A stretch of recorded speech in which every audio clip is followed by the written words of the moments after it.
Hello, I'm John Quinones. Welcome to a special 2-hour edition of 2020 on ID and a groundbreaking story Diane Sawyer first reported in 2011. Jaycee Lee Dugard, the stunning story of strength, survival, and the light you can bring even to the darkest days. Kidnapped at age 11, imprisoned for 18 years by a repeat sex offender and his wife. There is life after something tragic. The little girl who defeated his locked doors with her dreams. The horror with her hope. How did you stay sane? Twice giving birth to his child in a squalid backyard. 2 babies to love. I felt like I wasn't alone anymore. I had somebody that was mine. I wasn't alone. And someone else is also at the center of this story. A mother who never gave up. I remember saying, come quick. And I remember telling you, I'm coming, baby, I'm coming. And the questions, the outrage as over and over again, doctors and law enforcement missed the chance to save her. 60 times parole officers came to the house and never looked hard enough to find a stolen child just 30 feet away. Chris Cuomo investigates. They hear a report their kids living in a backyard, and they're not curious at all. That's what I don't get. It seems impossible to common sense.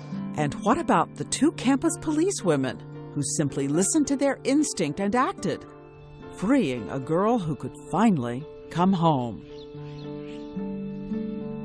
Indestructible hope. Jaycee Dugard, A Stolen Life.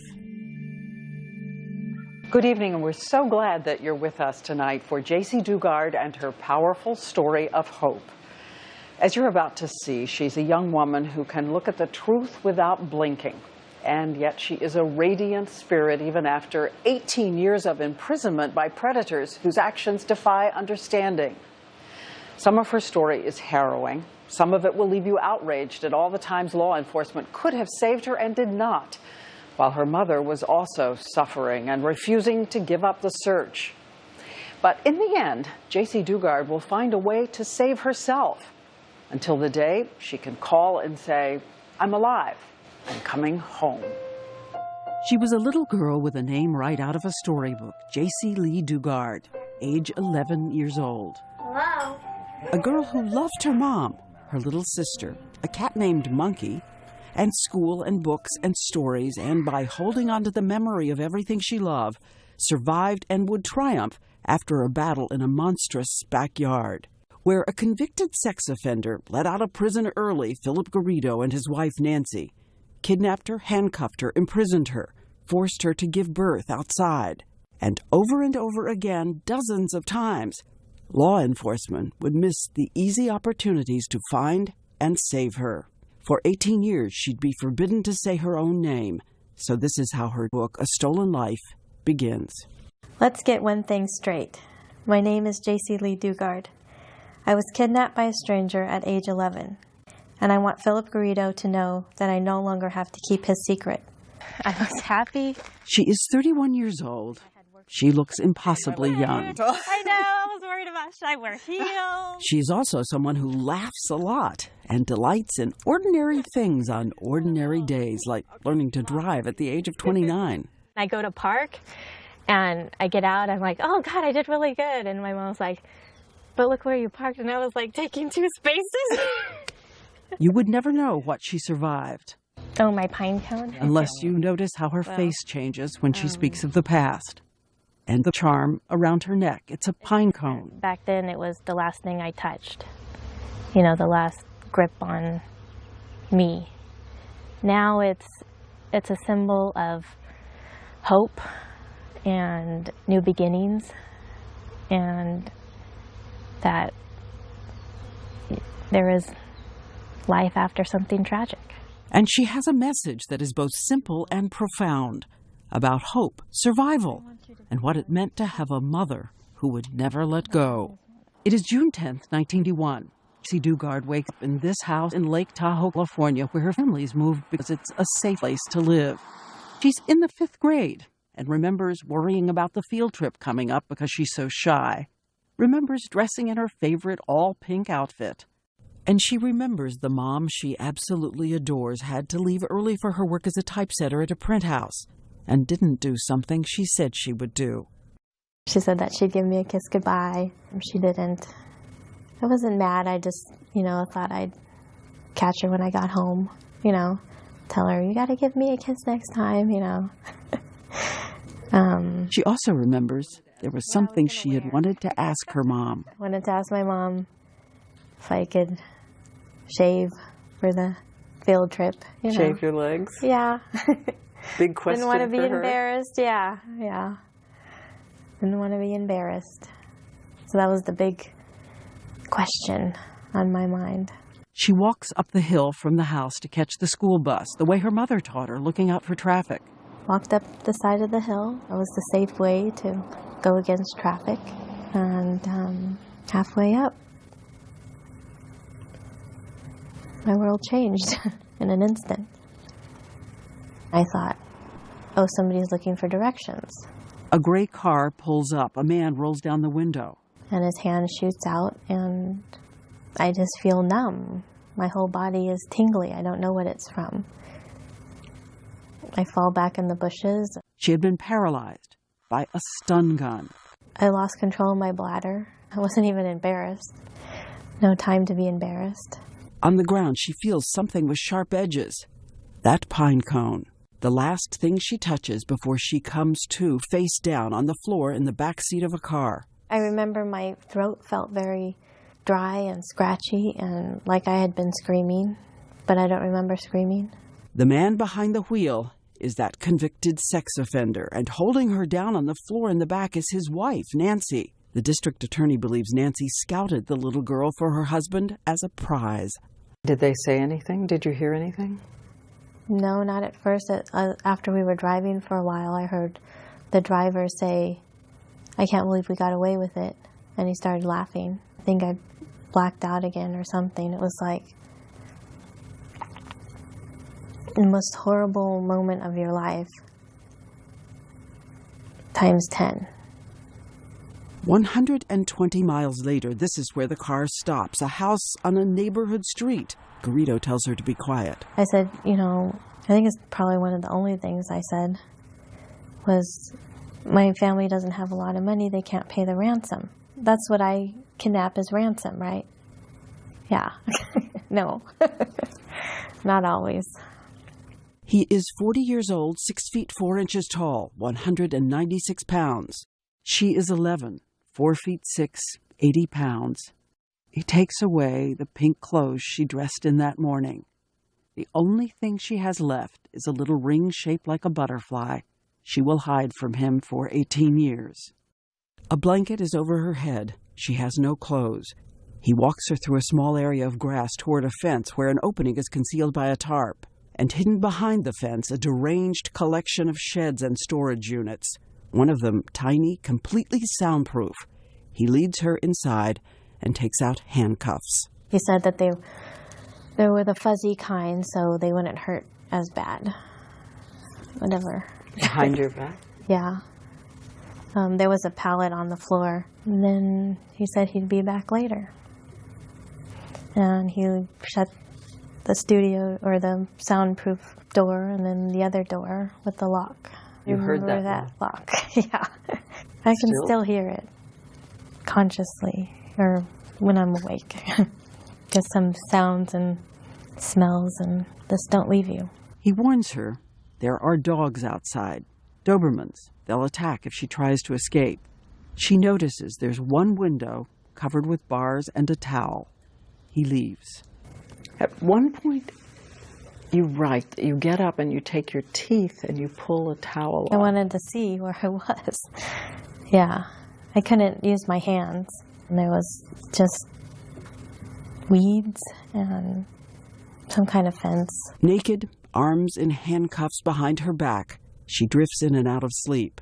Crying? I didn't really want to because then you can't wipe them away.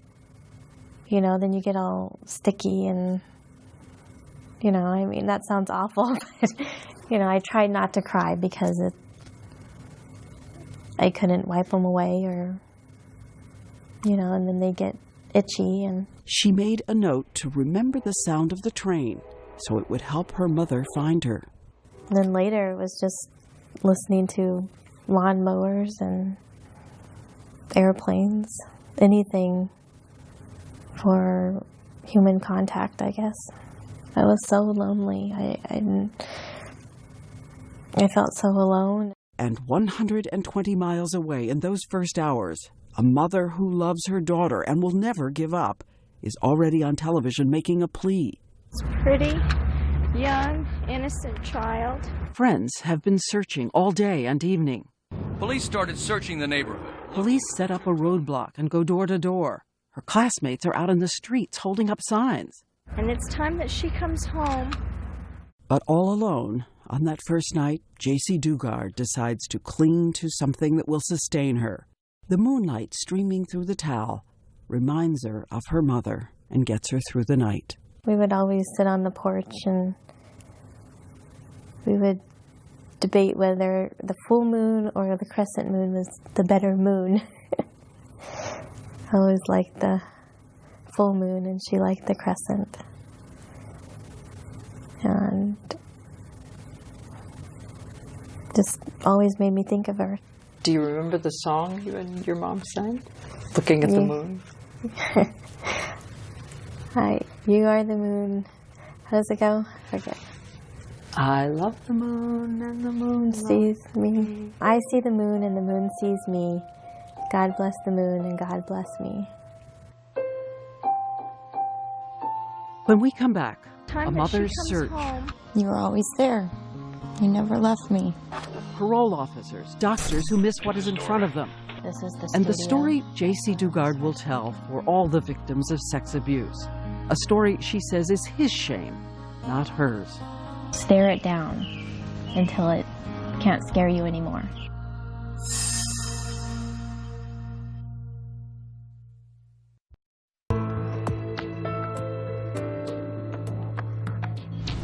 And as we begin now, a parental warning as Jaycee Dugard talks about what happened to her next.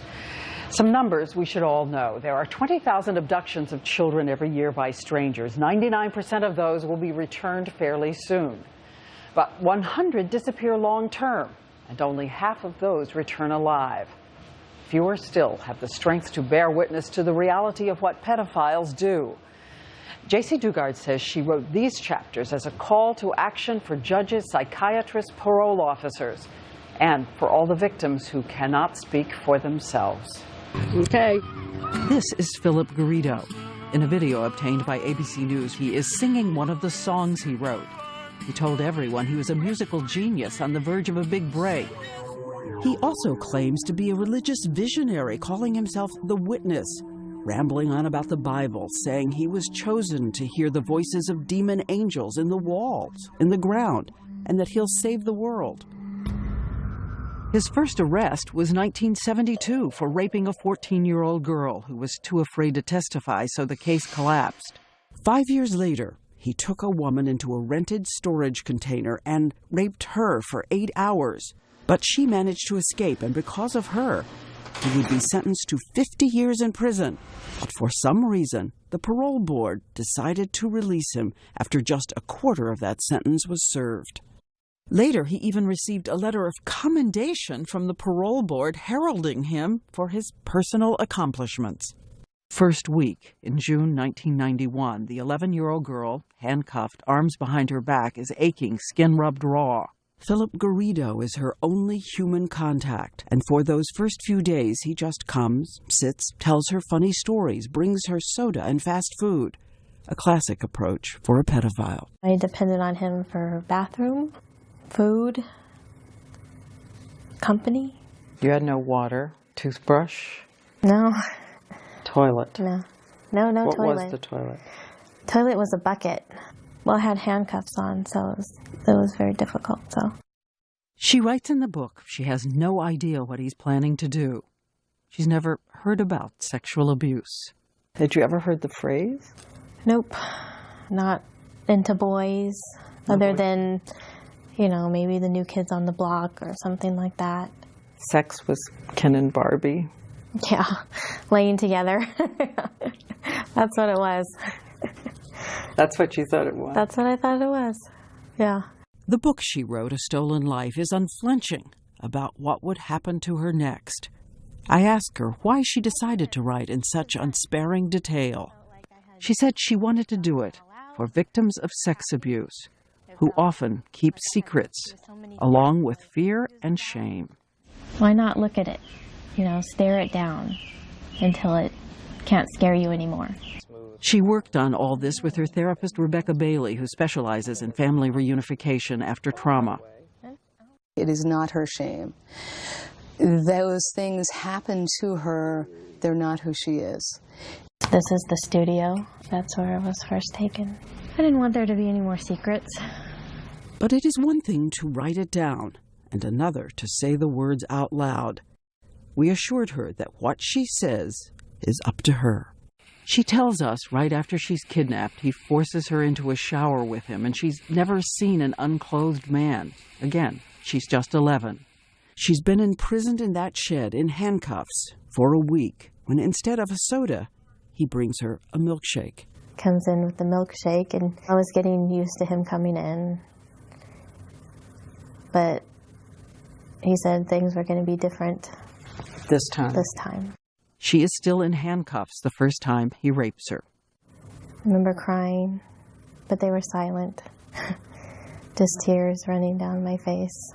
She tells us she remembers seeing a trail of ants making their way toward the untouched milkshake.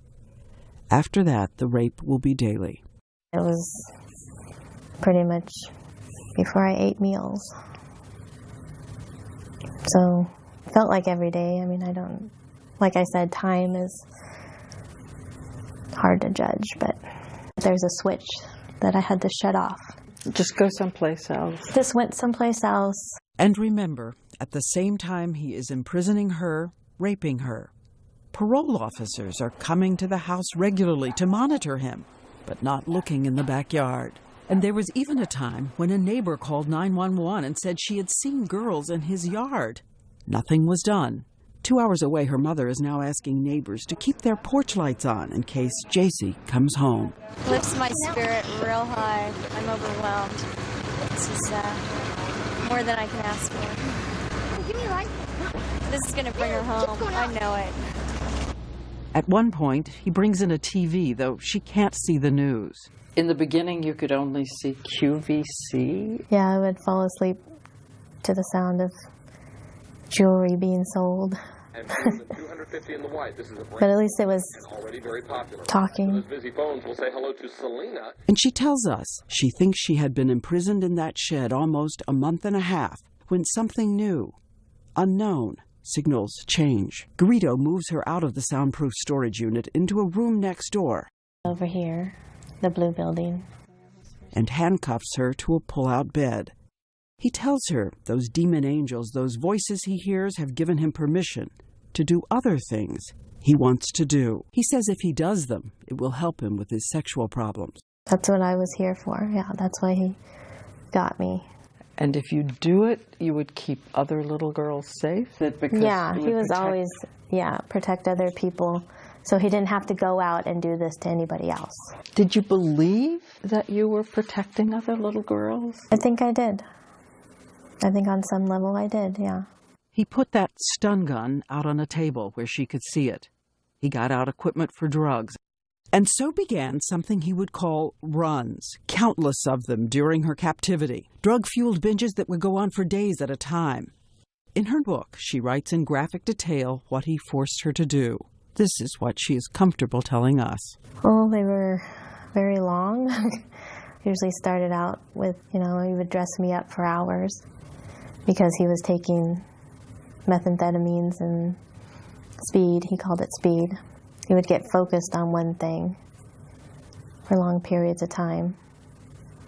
And then it usually went to him with his little books of cutouts that he would cut out for hours and paste on little girls from magazines and porno magazines.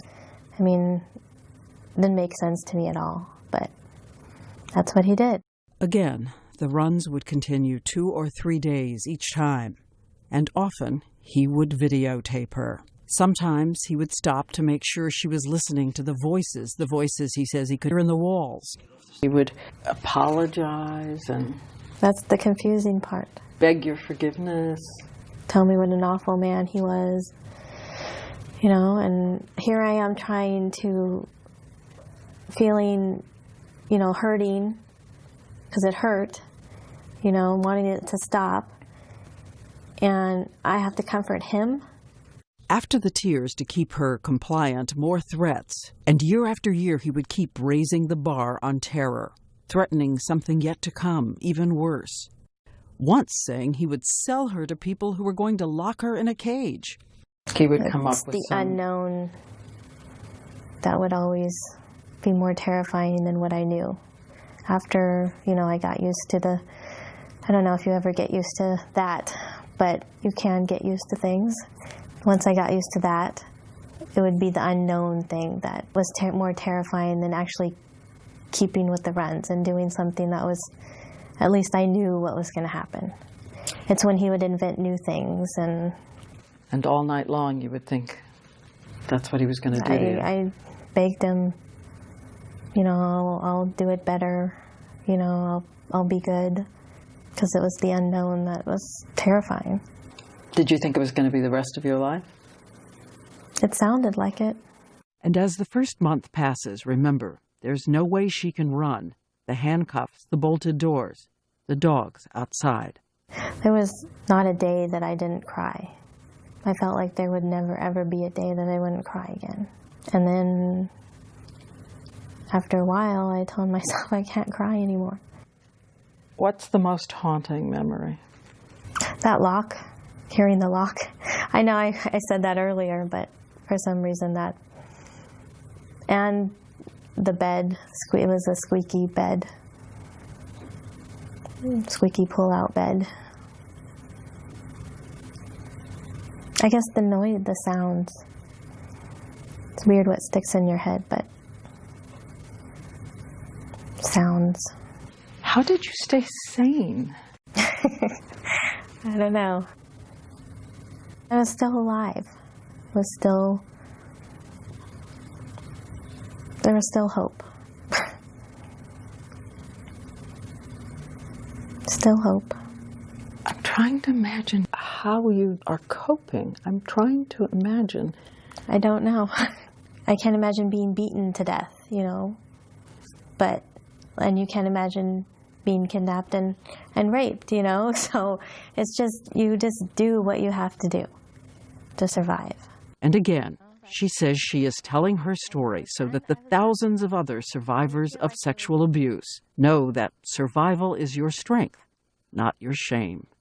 It's that T.S. Eliot quote you have in your book. Yeah, I had about hope. Thinking I have to hope in something. Hope was in the wrong place. But sometimes you just have to hold on to any kind of hope to survive.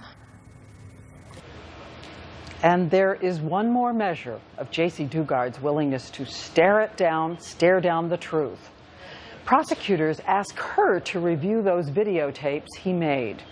She says it was painful, but she did it to be sure he had not kidnapped any other little girls, and every tape was of her. If you think you've witnessed child abuse or suspect a missing child, you can call this number, 1-800-THE-LOST, 1-800-843-5678 at the National Center for Missing and Exploited Children. When we come back, a mother moving heaven and earth to find her child, and 7 months into Jaycee's imprisonment. Some ways she's just as evil as Philip. A new jailer, new fears. Very twisted minds.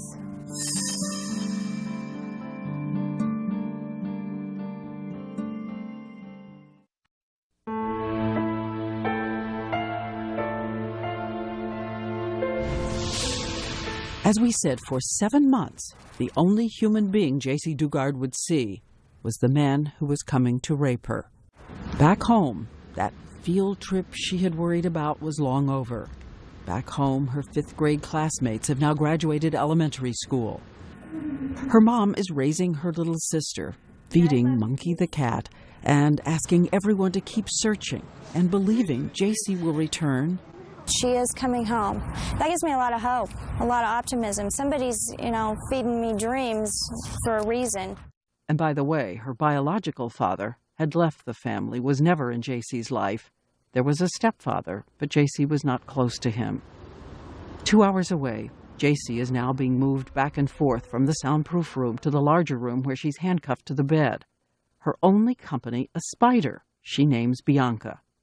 Then one day, 7 months in, Garrido says there is someone he wants her to meet, and he wants them to be friends. She enters the picture. Yes. Nancy. Nancy Garrido is his wife. They had met in a visiting room at Leavenworth Prison. He a prisoner there, she visiting her uncle. She a Jehovah's Witness, he talked to her about the Bible. She became his partner in the hunt for little girls. She was the other person in the car that day, the one who pinned Jaycee Dugard to the floor after the two of them had stun-gunned and grabbed her. Now, when she first walks in, she brings a purple bear. In days to come, a Barbie doll, chocolate milk. I was so lonely. I craved any kind of attention. I wanted her to like me. Because I felt like if she doesn't like me, then I'm going to get in trouble. Jaycee remembers using the cartons from the chocolate milk to try to make furniture for her Barbie. Nancy starts bringing me meals. There's a TV over there, so I could watch TV as long as it was low. She told you she was sorry what they'd done to you? Mm-hmm. She told me that she cried too.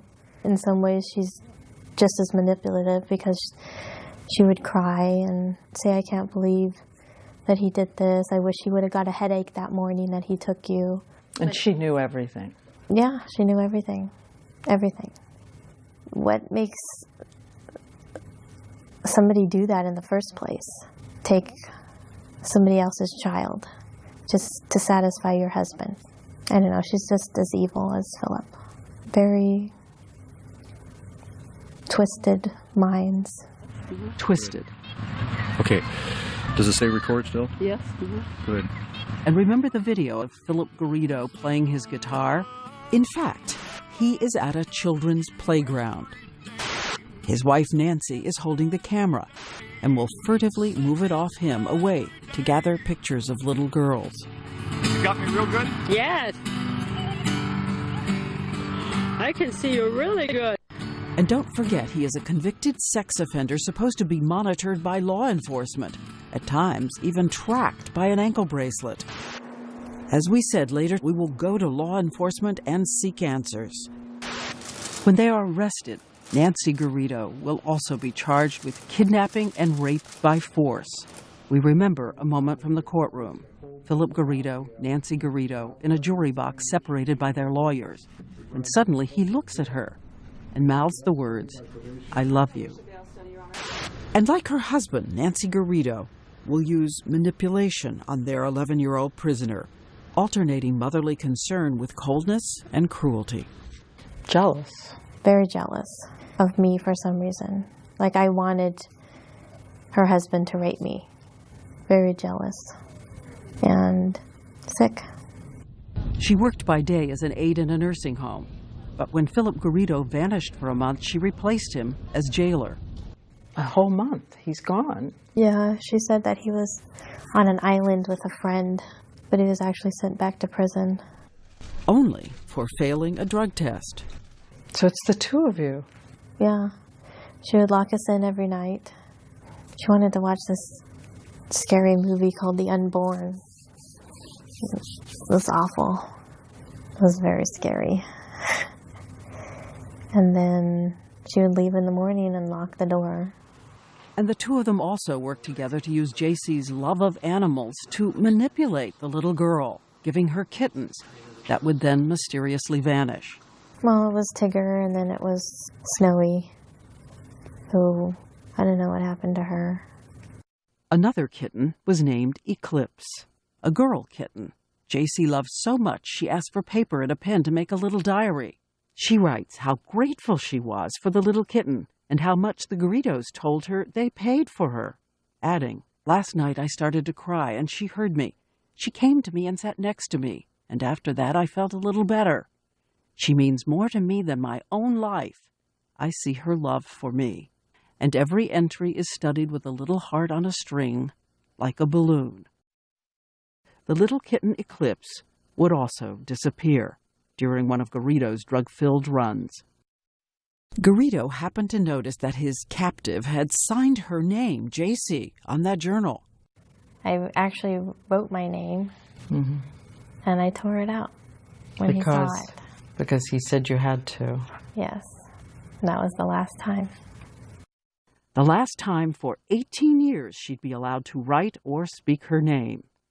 Losing her name and fighting to hold on to the memory of the face that is keeping her alive, her mom. I wanted to see her more than anything. And worried you'd forget. Worried I'd forget what she looked like or what she sounded like. Would she forget me? Would she want you after this?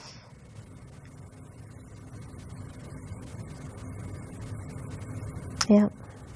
Being a mom now, I know that she never forgot about me because I can never forget about my kids. But, when you're a kid and you think you're easily forgettable.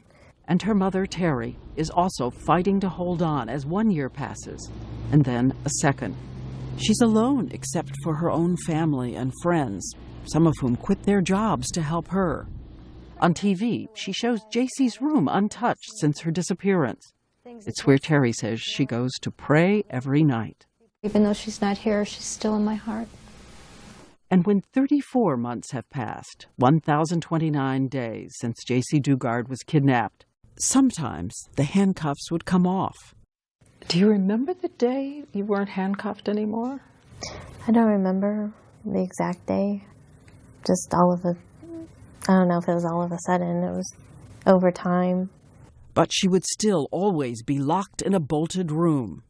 One night, the Garridos are with her. They are watching the 10 Commandments on TV. For the first time, they bring her cooked food, corned beef and cabbage. It's Easter, 1994. And then they tell you they think you're pregnant. Yeah. 4.5 months pregnant, 13 years old.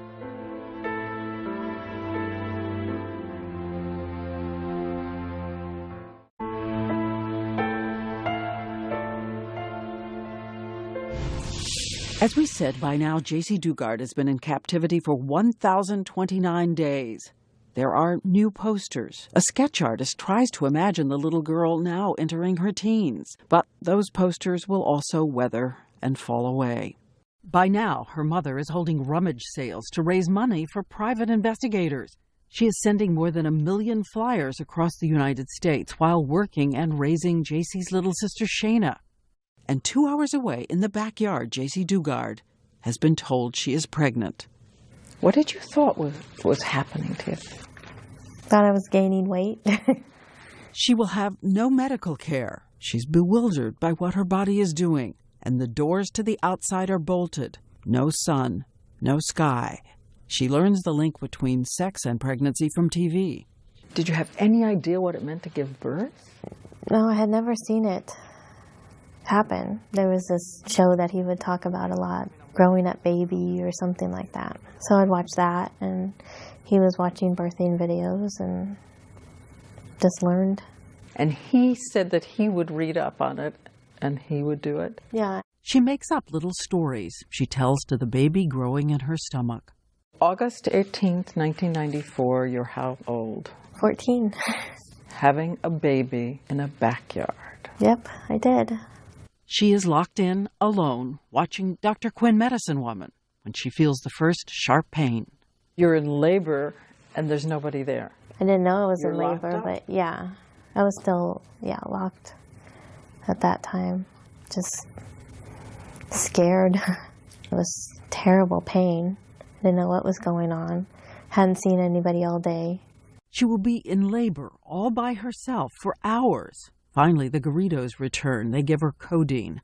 The labor continues for another 12 hours, and with a complication, the baby is still inside her. Philip Garrido uses his hand to unwrap the umbilical cord from the baby's neck. He had seen that on one of the shows that that's what you do, because she wasn't coming out. So he did that, and she came out, and then I saw her. She was beautiful.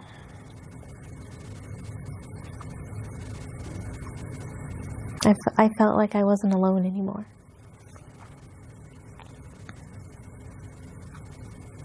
I had somebody that was mine.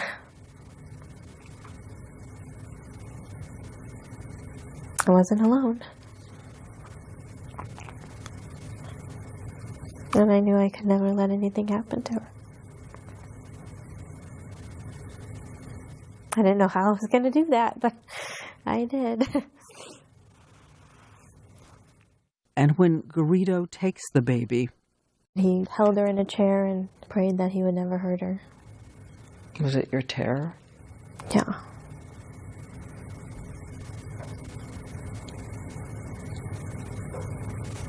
Every day. No doctors to help, no experience, no nutrition. As a 14-year-old girl breastfeeds her baby and cares for her as best she can. And impossibly, 3 years later in that same backyard, she will once again give birth, survive, and so will her second little girl. I have a second person to love and to love me. And maybe another little piece of my mom to hang on to. I wanted to see her more than anything. Every day, in the beginning, like I said, I would cry every day and be hardest when I would think about her and what she was doing, and then trying to convince myself she was better without me. Easier, you know, she had Shayna, but I wanted her. She now has 2 children locked in a room with her. She will breastfeed a total of 6 years straight and watches TV to learn everything she can about being a good mother.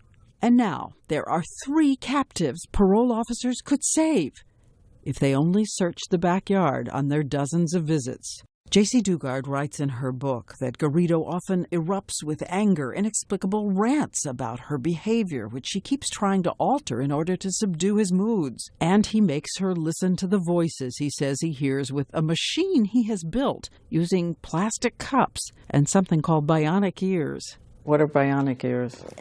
It's like a sound amplifier, and I would have to listen to the air conditioner, sit with the headphones for hours, tuning in, he called it. And then, years into her ordeal, for the first time, she will be given a tiny measure of freedom. Garrido builds a fence walling off the entire backyard and places a little tent outside. And one day, she writes, she gets to walk outside for the first time in 6 years. I can feel it, she writes, the sun warm on my face. And experts who study survival say nearly all those who make it through long seasons in hell find some way to create meaning no matter the reality of their day. Amid the trash and squalor, you planted little flowers. Yeah, I like to garden. This was your garden? Yep. Even little flowers in the tent. And she hoards the children's books they gave her. She has an idea. For her girls, she'll create a little school. We had math, social studies, English, and history was the other one. And I would teach them the best I could. I only had a 5th grade education, so my math wasn't my strongest suit. In a secret act of defiance, she saves little scraps of paper and begins writing a journal she manages to hide from him. Sometimes it still sounds like a child. I would live in my own world, and I would have superpowers, like the power to heal people and animals. Sometimes she wonders if out in the world there could be a soulmate for her. The physical abuse was all I knew. But things that I saw on television were so different. And, you know, I mean, I don't know.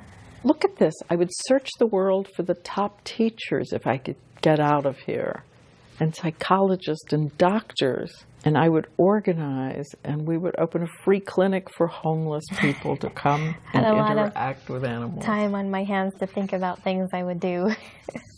Her daily life is dependency, isolation, drowning in his manipulation and control. And the constant insistence for her and the girls there is only danger outside the fence, in the unknown. And then one day, Garrido tells her she has to help him make Nancy feel better. So he's decided that from now on, Nancy will be the girl's mom. Jaycee is just to be the sister. She has nothing of her own. She later writes in her journal, I want to be free to come and go as I please, free to say I have a family, free. Free to have my family. And next, the great mystery. Why didn't she try to escape? Did you think about taking those two girls and running?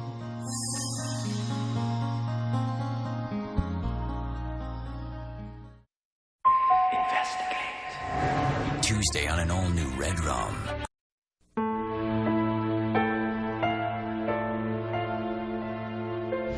Why is this door locked? You're looking at a home movie the Garridos made of a parole officer going through their house. One of the 60 regular visits parole officers will make to check up on a sex offender. The voice you hear is Nancy Garrido taunting the officer. What does a parole agent do for his parolee? Ma'am, you can come in office and we'll discuss that. In a few moments, Chris Cuomo will take you frame by frame through the video and show you the Garrido strategy as the parole officer fails to find Jaycee Dugard 30 feet away. On another occasion, Garrido actually lets her into the house. She even has a casual exchange with a parole officer, not daring to say who she was. I actually talked to one of the agents, and the agent proceeded to give Philip his urine test and left. This made me feel like didn't really care. A neighbor called 911 once and said she had seen girls in his yard. Nothing was done. And so more and more years go by, summers, fall, winter. Jaycee Dugard's little friends from the 5th grade are now entering college. She has been told to take a new name. Who were you? I was Alyssa. I liked the actor Alyssa Milano on Who's the Boss. I couldn't be Jaycee, so I picked another name. And who were you inside when you would be out among people?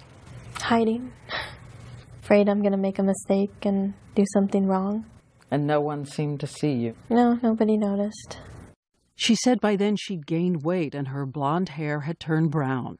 Did you know that there was an artist's attempt to imagine what you looked like? What do you think? I don't think it looks like me. Which brings us to one of the great mysteries of human behavior. If she was out in the world, why didn't she run? What was the psychological stun gun that paralyzed her action, even when the doors were unlocked? Classic. Classic. Manipulation, being responsible for everything from time to food to human companionship. And you see it over and over again. You do see it over and over again. Her therapist, Dr. Rebecca Bailey, says what happened is not Stockholm Syndrome, but a kind of coping and adaptive helplessness. It comes with years of abuse, when emotional handcuffs become stronger than tangible.